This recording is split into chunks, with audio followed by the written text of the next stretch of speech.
నమస్తే రమగారు. నమస్తే జయ. రమగారు, ఒక ధర్మ సందేహం ఏంటంటే, స్త్రీలకు సంబంధించి కొన్ని ఆభరణాలు, కొన్ని వస్తువులు ఖచ్చితంగా ఉంచుకోవాలి. ఇదివరకు అలా ఫాలో అయ్యేవారు. ఎలా అంటే గాజులు కానీ, మట్టెలు కానీ ఇలాంటివి ఖచ్చితంగా స్త్రీకి ఉండాలి. పెళ్ళైన స్త్రీకి అయితే కొన్ని, పెళ్లి కాకముందు అయితే కొన్ని వస్తువులు అనేవి. అయితే కాలానుగుణంగా వస్తున్న మార్పుల్లో భాగంగా మన మన వృత్తిని బట్టి, మనం ఉండే ప్రదేశాలను బట్టి కొన్ని మార్పులు చేర్పులు చేసుకుంటున్నాం అన్ని విషయాల్లో కూడా.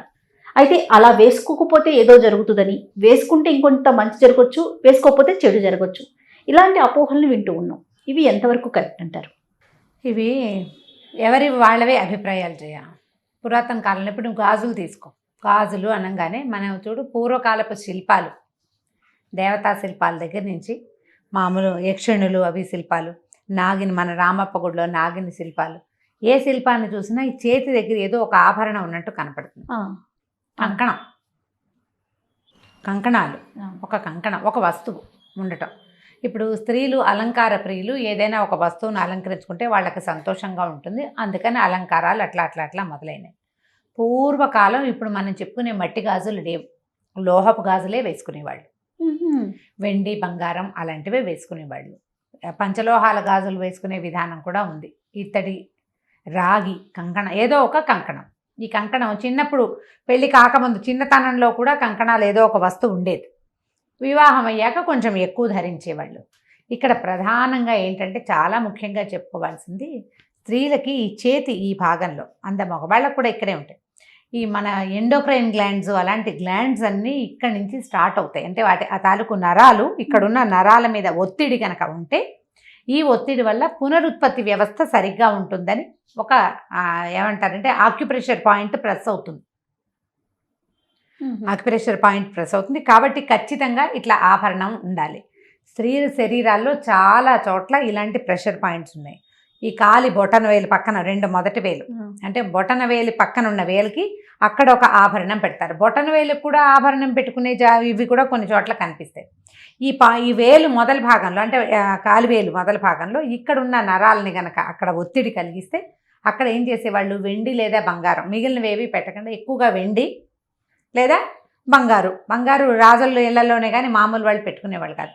వెండి లాంటి ఆభరణాన్ని కనుక అక్కడ నొక్కి ఉంచితే కనుక స్త్రీలకి అదుపు ఉంటుందని భావించేవాళ్ళు. ప్రవర్తనా లోపాలు ఉండవని ఇదొక భావన. అంటే మరి ఆ కాలంలో ఉన్న ఆయుర్వేద వైద్యులు లేకపోతే ఎవరో అట్లా నిర్ధారించి నిశ్చయించారు ఇవి వేసుకోవాలి అని. ఆ వేసుకునే ఆభరణాల్లో పాదాలకి కడియాలు, కడియం కూడా అక్కడున్న పాయింట్స్ కూడా ప్రెస్ అవుతాయి.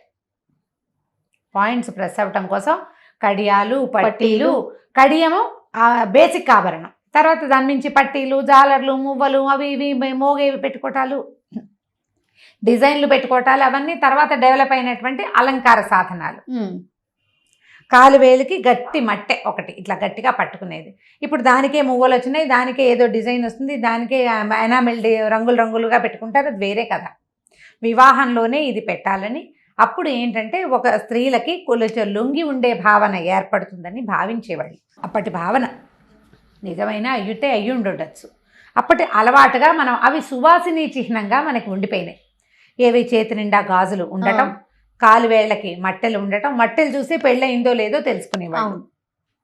వివాహిత అంటే కాలికి మట్టె ఉండాలి, ఈమె ఒక మగవాణ్ణి అదుపులో ఉన్నది అనే విషయాన్ని సూచించేందుకు ఒకటి. ఆ సూచన వల్ల ఆమెకు నిజంగానే అదుపులో ఉండే ఉద్దేశం కలుగుతుందని కూడా ఒక నమ్మకంతో చేసేవాడు. ఇవి క్రమంగా కాలక్రమాన అట్లా అట్లా అట్లా అట్లా ఇవి ఫిక్స్ అయిపోయినాయి అన్నమాట, ఇది ఇలాగే అని. గాజులు కూడా అంతే. అయితే ఇందులో మట్టి గాజులు వేసుకోవాలంటే పూర్వం వెదురు గాజులు, కానీ అక్కడి నుంచి దంతపు గాజులు, వెదురు గాజులు కూడా, వెదురుతోటి కూడా. మీకు ఎందుకు ఈ మన బెంగాలా వైపు ఇవి దంతపు గాజులు వేసుకుంటారు, తెల్లగా ఉంటాయి గాజులు. అవునండి, తెల్లటి గాజులు వేసుకుంటారు. అవేం మట్టివి కాదు, దంతం అంటే ఏనుగు దంతం, ఐవరీ తోటి చేస్తారు వాళ్ళు. తెలుపు ఎరుపు ఆ రెండు గాజుల కాంబినేషన్ వేసుకుంటారు. కొన్ని చోట్ల లోహపు రింగులు తగిలించే అలవాటు ఉంటుంది ప్రాంతాలని బట్టి. మనకి తెలుగు సౌత్ ఇండియాలో ఎక్కువగా మట్టి గాజుల వాడకం ఎక్కువగా ఉంది. పూర్వం అంటే కొన్ని వేల సంవత్సరాల క్రితం ఈ మట్టి గాజులు తయారీ లేని రోజున లక్క గాజులు వేసుకునేవాడు. అవునట. బెంగాల్లో ఇప్పటికీ ఒరిస్సాలో కూడా లక్క గాజులు శాస్త్రానికి 2 గాజులు పెళ్లిలో తొడుగుతారు. ఇంత ఖచ్చితంగా ఎలా తెలుసు అంటే నా తోడుకోడలు ఒరిస్సా అమ్మాయి కదా, ఆమె పెళ్లికి వేసిన గాజుల్లో 2 మెరూన్ కలర్ గాజులు ఉన్నాయి. ఏ డిజైన్ ఏమీ లేదు, సాదా కొంచెం వంకటిక్కరగా కూడా. ఇవి ఏంటంటే అవి లక్క గాజులు, మాకు నియమం అని చెప్పారు వాళ్ళు. 2 గాజులు. ఓకే. అవి తక్కువ చేస్తారు, తక్కువ దొరుకుతాయి. పెళ్ళప్పుడు అది వాళ్ళ సెంటిమెంట్గా అది ఖచ్చితంగా అవి వేస్తారట. తొలినాళ్లలో వాళ్ళు అవే వేసుకునేవాళ్ళు. మనం మట్టి గాజులు వేసుకుంటాం. మన దగ్గర కూడా కొన్ని కమ్యూనిటీస్లో అసలు మట్టి గాజులు వేసుకొని కమ్యూనిటీస్ కూడా ఉన్నాయి. మట్టి గాజులు పనికిరావు, బంగారు గాజులే ఉండాలి. మట్టి గాజులు వేసుకుంటే మనకి ఎట్లా అలవాటు అయిపోయిందంటే చేతి నిండా గాజులు ఉండటం సువాసిని లక్షణంగా మనకి అలవాటు అయిపోయింది. కొన్ని సంవత్సరాలుగా, కొన్ని వందల ఏళ్ళుగా అందాం అనుకోండి, అట్లా అలవాటు అయిపోయింది. ఇప్పుడు ఇది వేసుకోవటము భర్తకి మంచిది, కుటుంబానికి మంచిది, జీవితానికి మంచిది కంటే ప్రధానమైనది స్త్రీ ఆరోగ్యానికి మంచిది. ఇక్కడ ఉండే ప్రెషర్ వల్ల ఈమె తాలూకు ఇవి హార్మోన్స్ సజావుగా స్రవిస్తాయి. వేసుకోకపోతే ఏవో నష్టాలు వచ్చేస్తాయి, కుటుంబానికి ఏదో అనర్థం వచ్చేస్తుంది అని ఇలాంటి అనుమానాలు కూడా ఉంటాయి. అంటే ఇప్పుడు బోసి చేతులు ఉన్నాయి అనుకో జయ, చెయ్యి ఖాళీగా ఉంటే ఒక లుక్ బాగుండదు మనకి. ఒక అలంకరణ అలవాటైంది. ఇప్పుడు ఎందుకు బొట్టు పెట్టుకుంటాము, బొట్టు లేని నుదురు బోసిగా ఉండదు. అవును. ఇది సువాసిని చిహ్నంగా ఎలా అయిందంటే క్రమంగా భర్తల మరణానంతరం వైధవ్యం ప్రాప్తిస్తే ఈ గాజు తీసేసి ఈమె ఇది లేదు, ఈమెకి భర్త లేడు అనే విషయాన్ని సూచన చేసేవాళ్ళు. బొట్టు గాజులు లేకపోవటం వల్ల ఈ సూచన వల్ల ఏమైందంటే ఈ కనపడకపోతే అదేదో అశుభం అనే భావన మనకి మనసులకి అలవాటైపోయింది. ఇప్పుడు కాలంలో ఎన్ని మార్పులు వచ్చినాయి. అవును, కొన్ని రకాల మార్పులు, కొన్ని వేల రకాల మార్పులు వచ్చినాయి.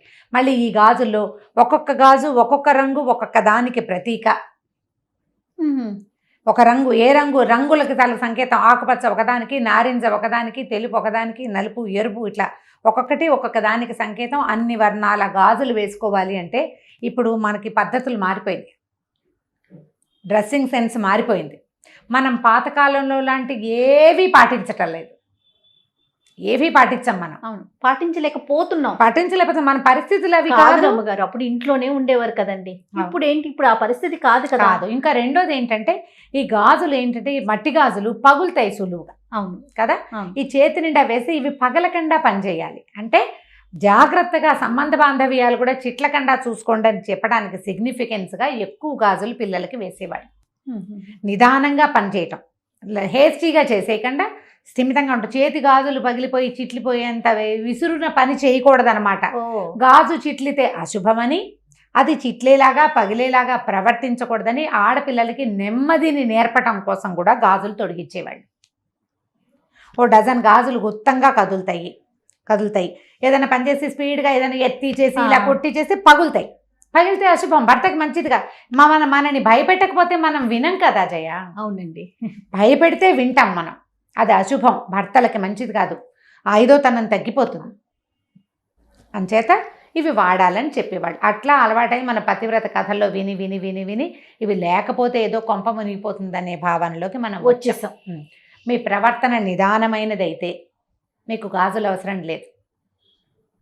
గాజులు వేసుకుంటే నిదానంగా ప్రవర్తించాలి. రోజు తీసి వేసి కాకుండా ఇప్పుడు నువ్వు ఓ చీర కట్టుకున్నావు, దీనికి మ్యాచింగ్ కుదరదు, అప్పుడు ఎలా అనిపిస్తుంది?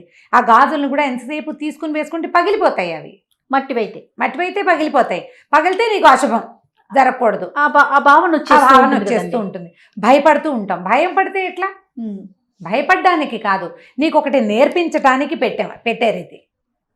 నువ్వు అది నేర్చుకో, నువ్వు అది నేర్చుకుంటే సరిపోతుంది. భయపడాల్సిన పని ఏమీ లేదు. కాకపోతే ఈ కాలానికి అనుగుణంగా కొంతమంది వేసుకోగలుగుతారు, కొంతమంది వేసుకోలేరు. ఇప్పుడు ఇది ఐదోతనం తగ్గుతుంది, భర్తలకి అపాయం వాటిల్లుతుంది అని మీరు నమ్మేటట్టయితే మీరు ప్రధానంగా ఏం చేయాలి? వైవాహిక బంధాన్ని గౌరవించాలి, భర్తని గౌరవించాలి, ఆయన అభిప్రాయాలకు ఒక విలువ ఇవ్వాలి. నువ్వు ఆయనతోటి నీ బాంధవ్యాన్ని కాపాడుకో, గాజుని కాపాడుకున్నట్టుగా ఆయనతో బాంధవ్యాన్ని కాపాడుకోవాలి.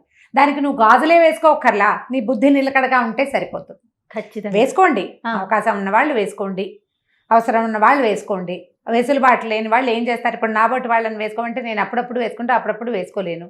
ఎవరికి చేతులకు ఎలర్జీలు ఉంటాయి. గాజుల మధ్యలో పట్టే చెమట చాలా ఇబ్బంది పెడుతుంది నన్ను. అవును, అప్పుడప్పుడు వేసుకుంటాను. ఇప్పుడు ఛానల్స్లో కూడా కొంతమంది మస్ట్ అండ్ షుడ్ అంటారు, గాజులు. అంటే కొన్ని కొన్ని కార్యక్రమాలు చేసేటప్పుడు ఖచ్చితంగా వేసుకోవాలి ఉండాలి. ఒక నియమం అంటే ఉంటుంది ఇప్పుడు ఆ రమగారు. నియమానికి ఏంటంటే మనకు ముందు నుంచి అలవాటైపోయి ఉంది అవును, కాబట్టి మీరు ఏదైనా పూజా పునస్కారం చేసుకునేటప్పుడు, దైవ కార్యాలు చేసేటప్పుడు, పీటల మీద కూర్చునేటప్పుడు, దేవాలయానికి వెళ్ళేటప్పుడు, వివాహాది శుభకార్యాలు అటెండ్ చేసేటప్పుడు అప్పుడు తప్పకుండా గాజులు వేసుకోండి. పెద్దవాళ్ళకి అది సంతోషాన్ని కలిగిస్తుంది. ప్రధానంగా చేతికి గాజులు ఉంటే అందంగా కనపడుతుంది, ఇప్పుడు శోభాయమానంగా ఉంటుంది అంతే. చూడడానికి. కొన్ని కొన్ని ప్రొఫెషన్స్ లో అసలు కుదరకపోవచ్చు, డాక్టర్స్ తీసుకోవచ్చు. అవును లేకుంటే ఇప్పుడు మాకు లాగా ఆన్ స్క్రీన్ వర్క్ చేసేవాళ్ళు సౌండ్స్ వస్తూ ఉంటాయి అవును, చేసేటప్పుడు, కెమెరా లాగేస్తుంది కదా, ఆ సౌండ్ ని మైక్ లాగేస్తూ ఉంటుంది.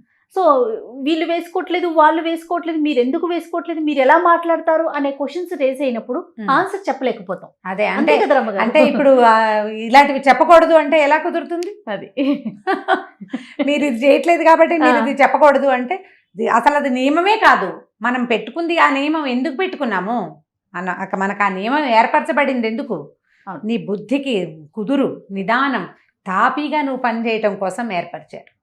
ఆరోగ్యంగా ఉండటం కోసం. గాజులు గుర్తంగా ఉంటే ఎక్కువగా అనారోగ్య సమస్యలు, స్త్రీ తాలూకు ఆరోగ్యం అంటే హార్మోన్స్కి సంబంధించిన వ్యవస్థ సరిగా ఉంటుందని ఆ కాలపు నమ్మిక. అప్పుడు నమ్మేవారు. ఆయుర్వేద వైద్యులు కూడా కొంతమంది ఆక్యుపంచర్ ప్రెషర్ పాయింట్స్ చెప్పేవాళ్ళు కూడా ఇక్కడ ఉంటాయి క్లయింట్స్, ఇక్కడ ప్రెషర్ చేయిస్తారు. అది పాయింట్, అది నిజం.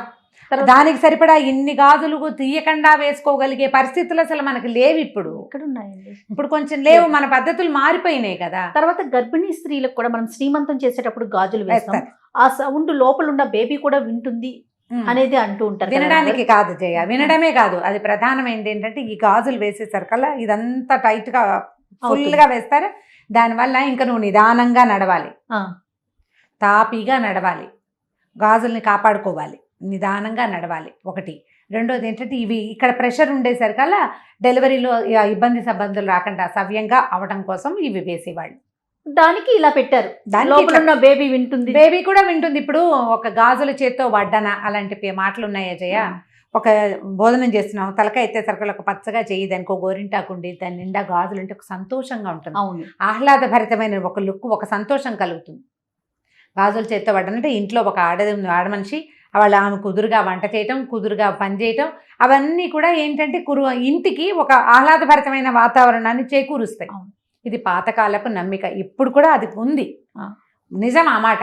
కాకపోతే మన పరిస్థితులు అనుకూలించాలి కదా. కానీ నాకు మీరు చెప్పే కొన్ని ధర్మ సందేహాల్లో రమ్మగారు చాలా ఎక్కువగా ఇష్టపడతాను. ఎందుకంటే ఈ పద్ధతి ఉంది మనకి, కానీ మీ వీలుని బట్టి చేసుకోండి, ఖచ్చితంగా ఫాలో అవ్వండి అనే మాట మీరు ఎప్పుడు చెప్పరు. ఇప్పుడు ఫాలో అవ్వండి అని నేను చెప్తాను జయ, ఫాలో అవ్వండి అని నేను చెప్తాను. ముందు నేను ఫాలో అవ్వాలా? నాకే వెసులుబాటు తక్కువ ఉన్నప్పుడు నేను ఎట్లా చెప్పగలను ఆ మాట? చాలా విషయాలు మీరు ఏది మీతో మాట్లాడి నాకు కుదరకపోవచ్చు, అప్పుడు ఎలా మాట్లాడుకోగలుగుతాం? ఇది ఒకటని కాదు, ఏ విషయమైనా సరే ఇది చేయాలి. పాత రోజుల్లో ఇలా చేసేవాళ్ళు, అప్పటి పద్ధతి అది.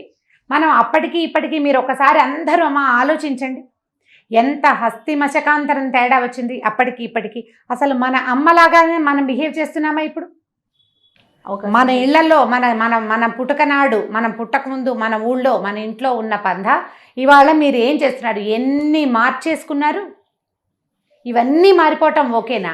మరి కొన్నిటిని మాత్రం ఎందుకు చేసి అంటే దీని వల్లే ఇది జరిగిపోతుందేమో అనే ఒక భావన ఎందుకు వెళ్తుందంటారు? అంటే ఏమి లేదు జయ, అది ఎలా ఉంటుందంటే వాళ్ళకేదో ఒక గిలి ఉంటుంది లోపల, ఎవరికి వాళ్ళకి ఒక గిలి, ఒక భయం ఏదో ఉంటుంది. ఆ భయాన్ని ఎక్స్ప్రెస్ చేస్తారు. ఇప్పుడు ఒక పాయింట్అవుట్ చేయటం అని అనుకోవద్దు, మనం అట్లా అనుకోకూడదు. వాళ్ళకే ఒక అనుమానం ఉంటుంది, బోస్ చేతులతోటి ఉన్నారు వీళ్ళు అని అనిపిస్తుంది. అసలు ఇది పొరపాటు. నేను ఇప్పుడు ఒక పాయింట్ చెప్తాను, మాకు వైష్ణవుల్లో మట్టిగాజులు వేసుకోరు, మడి కట్టుకుంటే పనికిరాదు. చూడండి, మట్టిగాజులు లేవు, నల్ల పూసలు మట్టిగాజులు ఉండవు మా పెళ్లిళ్లలో. కొన్ని కమ్యూనిటీస్ లో ఖచ్చితంగా మట్టి గాజులే వేస్తాము, నల్ల పూసలు కడతారు. మా అత్తవారింట్లో నల్ల పూసలు కడతారు, మా పుట్టింట్లో నల్ల పూసలు ఉండవు, అసలు లేవు, కట్టరు పెళ్లిళ్లలో. వైష్ణవ వివాహాల్లో గమనించండి. అంటే ఇప్పుడు ఏం చేస్తున్నారు, ఇప్పుడు పిల్లలు ఇప్పుడు లేటెస్ట్ గా ఫ్యాషన్ కి అందరూ పెళ్లిళ్లలో చక్కగా కలర్ఫుల్ గా చీరకు మ్యాచింగ్ గాజులు వేసుకుంటున్నారు, కానీ నల్లపూసలు మాత్రం కట్టరు. ఎందుకంటే అది వేడుక కాదు, నల్లపూసలు వేడుక సౌందర్యానికి కాదు కదా, అది ఖచ్చితంగా యజ్ఞంలో ఒక భాగం. అది కొన్ని కమ్యూనిటీస్ కొన్ని రూల్స్ ప్రకారం వెళ్తూ ఉంటారు. కాబట్టి అస్సలు దాని మీద సిద్ధాంతమే లేదమ్మా. మీ వెసులుబాటు, మీ వీలు మీరు ఉంచుకోగలిగి చక్కగా చేతుల నిండా గాజులు ఉంచుకుని ముచ్చటగా కనపడతాము అంటే లక్షణంగా కనపడండి. అవకాశం లేని వాళ్ళని వాళ్ళ అవకాశం లేని తనానికి అయ్యో అనుకుని వదిలిపెట్టేసేయాలి.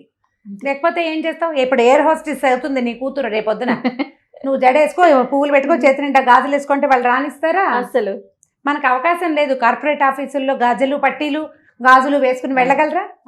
వెళ్ళలేకపోతారు. మనం అప్పుడు ఏం చేయాలి? ఇంట్లో ఉన్నప్పుడు వేసుకోమా, పూజ చేసుకునేటప్పుడు వేసుకో గాజులు అని చెప్తే సరిపోతుంది. ఆఫీసులకి మనం పువ్వులు పెట్టుకొని వెళ్తేనే ఏమిటో అదేదో, వేరే రకంగా అనిపించేసే రోజుల్లో ఉన్నాం మనం. అదే అది కాబట్టి ఆలోచించద్దు దీని మీద ఎక్కువగా, అనవసరం వీటికి ఆలోచన. అసలు మనకు మానవ సంబంధాలే సరిగ్గా లేవు, మనం వాటి కోసం తంటాలు పడాలి. ఆరోగ్యాలు సరిగ్గా లేవు, పరిస్థితులు బాగుండలేదు. ఎందుకు వచ్చింది ఈ పాతకాలపు విషయాల మీద డిస్కషన్? ఎందుకు అసలు? ఇది ఒక ధర్మ సందేహంగా ఎందుకు అడగాలి?